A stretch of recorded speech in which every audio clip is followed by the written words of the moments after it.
ያህል እንኳን በአየር ላይ የምትንሳፈፈውን በራሪ ወረቀት እናስብ። ንፋሱን እየታገለች ትንሳፈፋለች እንጂ ከነፋሱ ጋር አብራ አትነጉድም።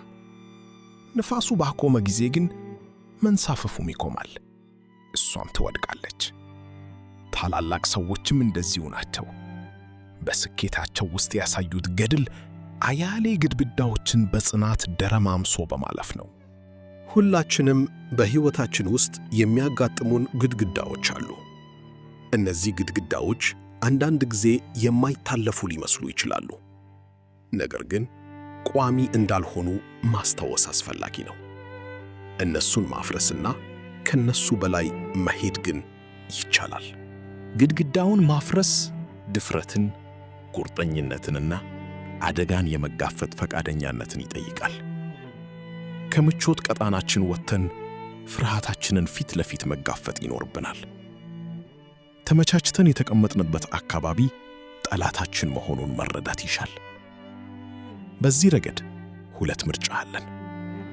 አንድም ከምቾት ግድግዳችን አልፈን እያደግን መሄድ፣ አሊያም በምቾት ግድግዳ ውስጥ ታጥረን ሕይወታችን በዘፈቀደ እንዲጓዝ መምረጥ። ግድግዳውን ማፍረስ የሚያስገኘው ጥቅም የላቀ ነው። ግድግዳውን ስናፈርስ ለራሳችን አዳዲስ ዕድሎችን እንከፍታለን። ለእድገት፣ ለመማር እና ለአዳዲስ ተሞክሮች ቦታ እንፈጥራለን።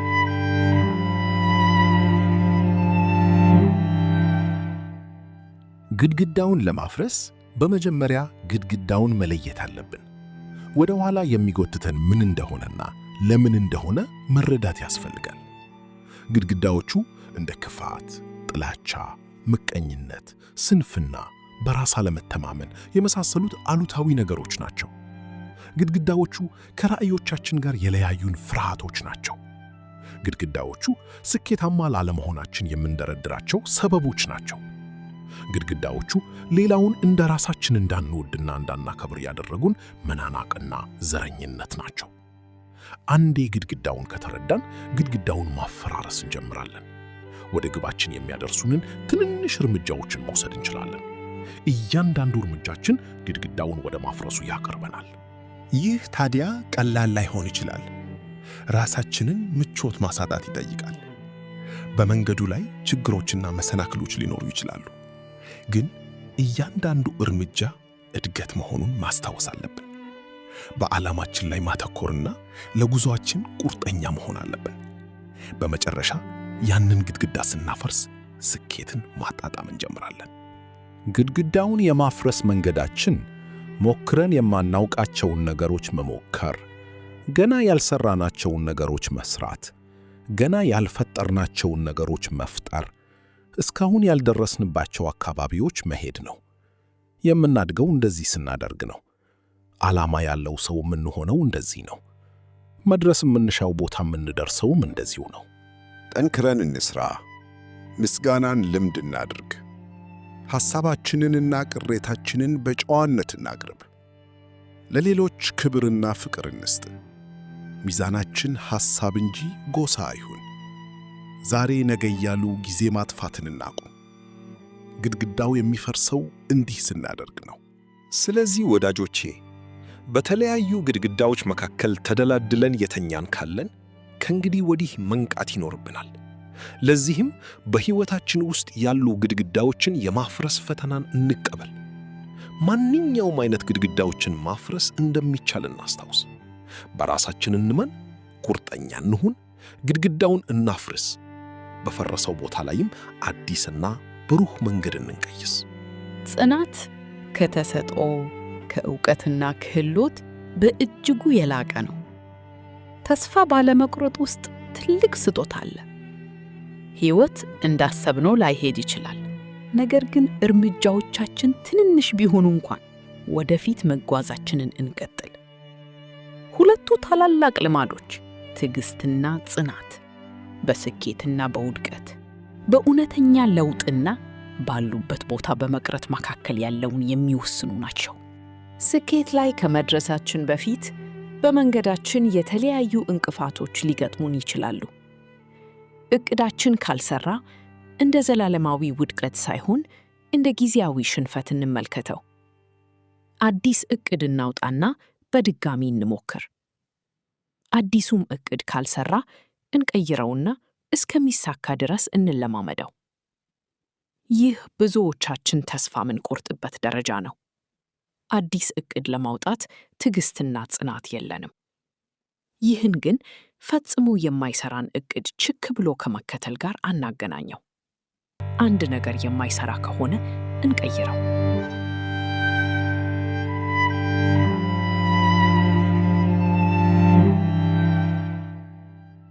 ጽናት ማለት ግባችንን ለማሳካት ጸንቶ መቆየት ማለት ነው። እንቅፋቶች ሲገጥሙን ትዕግስት ይኑረን። ወደ ኋላ የሚጎትተን ሲኖር ትዕግስት ይኑረን። ነገሮች እንደምንፈልገው ካልሆኑም ትዕግስት ይኑረን። ግባችንን በመጀመሪያው መጥፎ አጋጣሚ አንተወው። ቶማስ ኤዲሰን የመብራት አምፖልን ለመስራት 10,000 ጊዜ መሞከሩን እናስታውስ። እንደርሱ ለአሸናፊነት እንዋደቅ። ጽናት ይኑረን። ከወደቅን እንነሳ። አቧራውን አራግፈን ወደ ግባችን መጓዛችንን እንቀጥል። ልምዶቻችን ስለ ራሳችን የተወሰኑ ነገሮችን እንድናምን አድርገውናል። እነኚህ እምነቶች ትክክል ይሁኑም የተሳሳቱ እውነት አድርገን ከተቀበልናቸው ለእኛ እውነት ናቸው። ቃላችንን ለረጅም ጊዜ ከተናገርነው በተፈጥሮ ውስጥ ሕግ ይሆናል። ገደቦቻችንን በከፍተኛ ደረጃ ካንጸባረቅንም የኛው ይሆናሉ። እምነቶቻችን ትክክል ሁኑም ማይረቡ ከተቀበልናቸው ሕይወታችን ያው ነው ማለት ነው። አንድን ሐሳብ አንድ ጊዜ ከተቀበልነው ጊዜው የእርሱ ይሆናል። ምንም የሚያቆመው ነገርም አይኖርም። የእጥረቱን የገደቡን ሐሳብ ከተቀበልን ያ ሐሳብ የኛ ሊሆን ጊዜው ደርሶ የመጣ ሐሳብ ነው። ዘርን ከዘራን ያ ዘር ይበቅላል። ቲማቲም ከዘራን ቲማቲም እናገኛለን። የዘራነው ቲማቲም ራሱን ቀይሮ ከቲማቲም ይልቅ ድንች ነው የበለጠ የሚያስፈልጋችሁ በማለት ድንች ሆኖ አይበቅልም። ቲማቲም ባንወድ እንኳ ቲማቲም እስከዘራን ድረስ መሬቱ ቲማቲም መስጠቱን ይቀጥላል።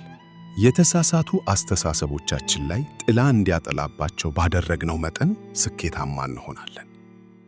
ሕመም፣ ውድቀት ወይንም እጦት ብዙ ጊዜ የሚገጥመን አእምሮአችን ውስጥ በሚኖረው ገደብ ነው። የሚያሳዝነው ነገር ምንም እንኳን ሕይወታችንን በአንዳንድ ሁኔታዎች ላይ ውጤታማ ሳንሆን እየመራን መሆናችንን አውቀን ያንን ሁኔታ ለመቀየር እንኳን እንፈራለን። ምንም ያህል መጥፎ ሁኔታ ውስጥ ያለን እንኳን ቢሆን በሁኔታው ውስጥ ተደላድለን ተቀምጠናል። ከዚህ ተመችቶን ካለው ሁኔታ ውስጥ ለመውጣት ብቸኛው መንገድ ደግሞ ራሳችንን ምቾት ማሳጣት ነው። ነፃነት የምናገኘው እውነታውን በመሸሽ ሳይሆን እውነታውን በምንቀበለው መጠን ነው። ሁልጊዜም ያለንበትን ሁኔታ እውነታ ለማወቅ እንጣር። ካለንበት የአስተሳሰብ ሥርዓት ጀርባ እንመልከት። የዚህ እውነታ ምንድን ነው ስንል ራሳችንን እንጠይቅ። ለመስማት ዝግጁ ከሆንን እውነታው ሁልጊዜም ይገለጥልናል። እውነታን ተመርኩዘን አንዳች ነገር ያደረግን እንደሆነ ትክክለኛውን አስተሳሰባችን እየተጠቀምን ነው ማለት ነው። ይህ አዎንታዊ ወይም አሉታዊ የመሆን ጉዳይ ሳይሆን ራሳችንን የመሆን ጉዳይ ነው። ራሳችንን ስንሆን እውነታው እንዲገለጽልን ለራሳችን ፍቃድ ሰጠናል ማለት ነው። ከዚህ የተነሳ የተሳተፍንበት እያንዳንዱ ሁኔታ በአስተማማኝ መልኩ ለራሱ መፍትሄ ይሰጣል። ይህ አስማት ቢመስልም ተፈጥሯዊ ሕግ በተግባር ሲገለጽ ነው።